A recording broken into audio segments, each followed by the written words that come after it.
Hari ini saya akan melakukan praktek coaching untuk tugas demonstrasi kontekstual.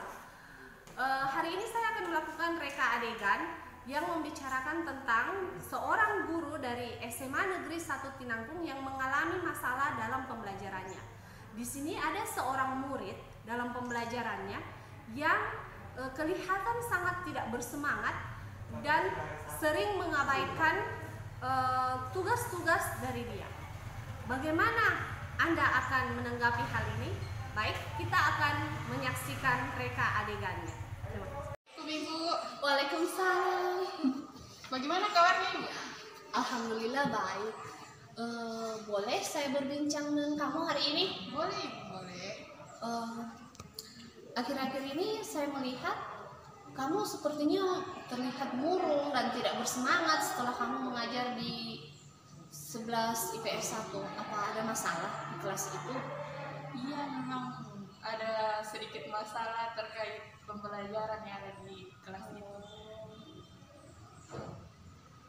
Jadi, apa yang ingin saya dengarkan hari ini dan apa yang kamu ingin capai dari obrolan kita hari ini?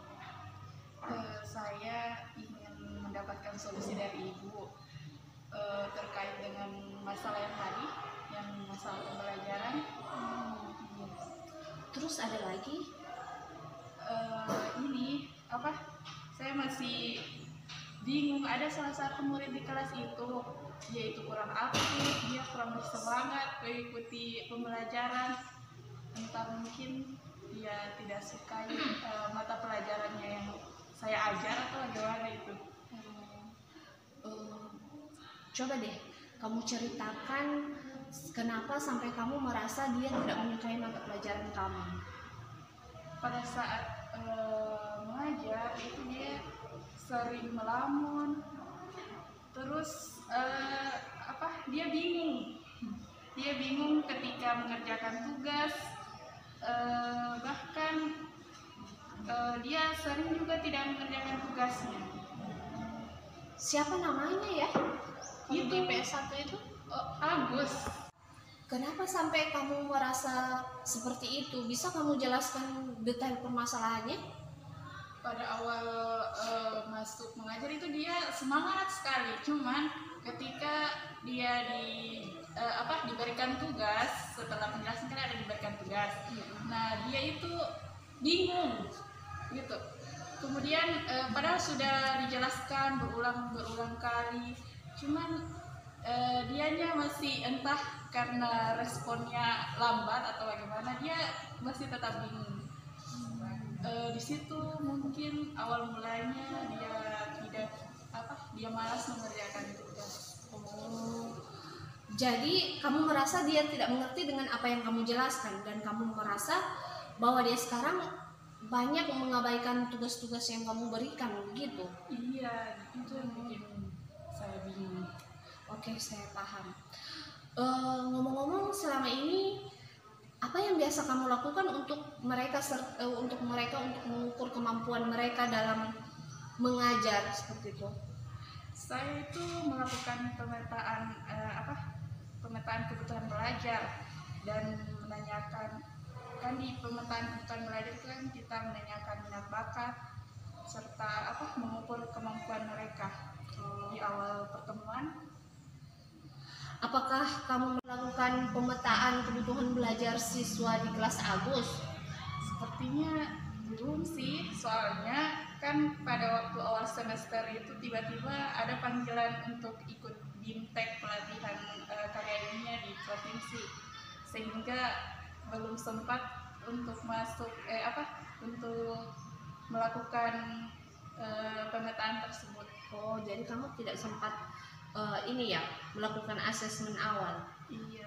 Kalau boleh saya simpulkan, kamu merasa Agus tidak suka pelajaran kamu, tapi kamu belum melakukan asesmen awal pada kebutuhan pemetaan siswa untuk mencari tahu kesukaan Agus di bidang apa, begitu ya? Iya.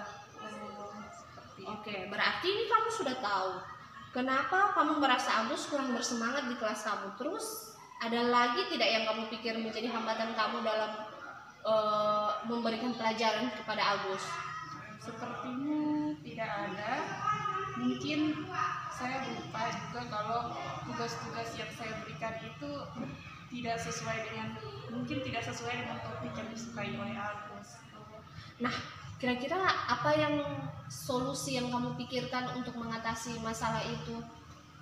Banyak hal ya setelah perbincangan kita tadi, sepertinya saya memang harus merancang kembali rencana pembelajaran saya.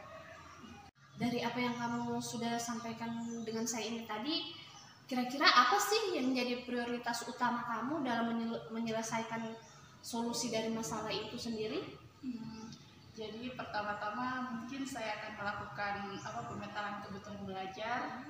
Lalu habis itu saya panggil secara pribadi siapa si Agus, kemudian menanyakan masalah terkait dengan ketidakaktifannya di dalam pembelajaran itu, kenapa dia sampai tidak aktif.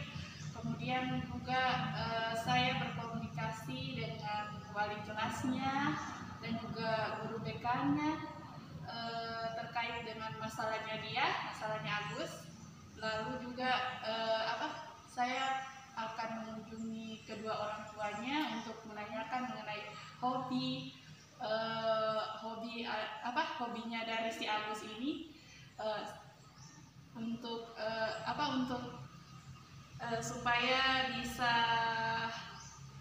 dia bisa aktif kembali dalam pembelajaran.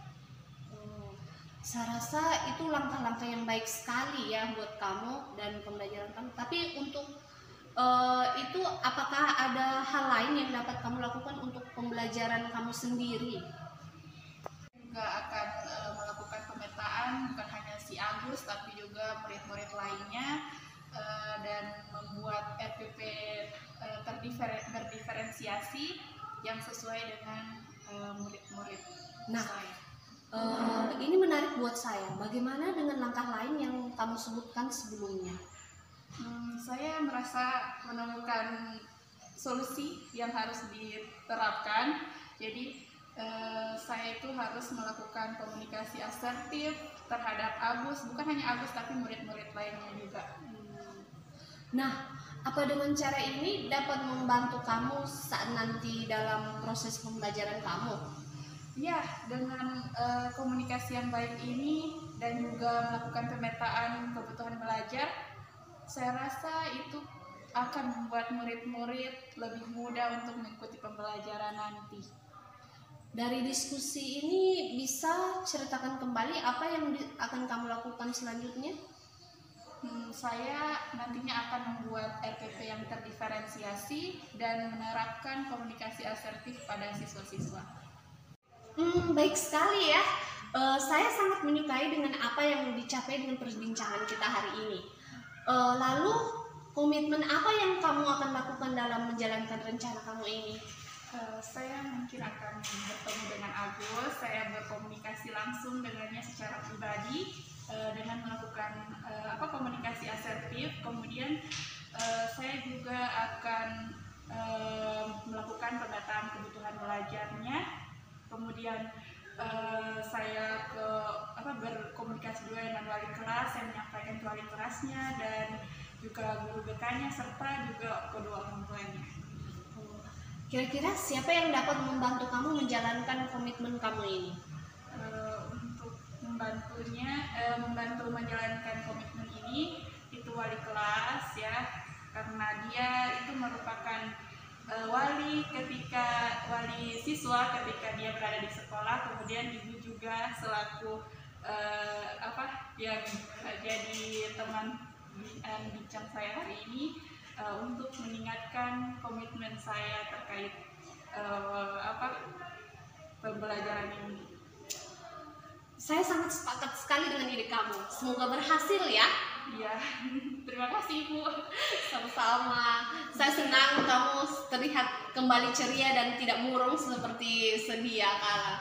Iya, alhamdulillah saya sudah menemukan solusinya.